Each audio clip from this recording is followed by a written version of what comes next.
जो सबसे बड़ा चैलेंज आता है इंग्लिश सीखने में वो ये आता है कि जो कोर्सेज हैं वो बहुत वास्ट है, बहुत ज़्यादा डिटेल है उनके अंदर, और ज़्यादातर जो कोर्सेज हैं इंग्लिश सिखाने वाले वो इंग्लिश में ही हैं। तो अब आपको इंग्लिश ही तो नहीं आती थी, वही तो सीखने गए थे, और जब सीखने गए तो वो भी इंग्लिश में। तो अब फाइनली सीखेंगे कैसे? क्योंकि सीखने के लिए आपको जो चीज़ आती है, जैसे कि हमको हिंदी आती है और इंग्लिश अगर नहीं आती है तो नोन से हम अननोन को सीखते।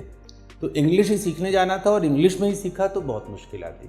तो ये जो कोर्स डिज़ाइंड है ये हिंदी में डिज़ाइंड है कि हम अपनी रोज़ की बोलचाल की भाषा कैसे यूज़ करते हैं, और उस रोज़ की बोलचाल की भाषा को हिंदी में बताकर और फिर उसको धीरे धीरे ट्रांसफॉर्म करते गए कि उसको इंग्लिश में कैसे बोलेंगे, और उसके लिए ग्रामर का स्ट्रक्चर क्या होना चाहिए, सेंटेंस का स्ट्रक्चर क्या होना चाहिए, पार्ट्स ऑफ स्पीच कैसे होने चाहिए, ये सब बिल्कुल शुद्ध हिंदी में पढ़ाया।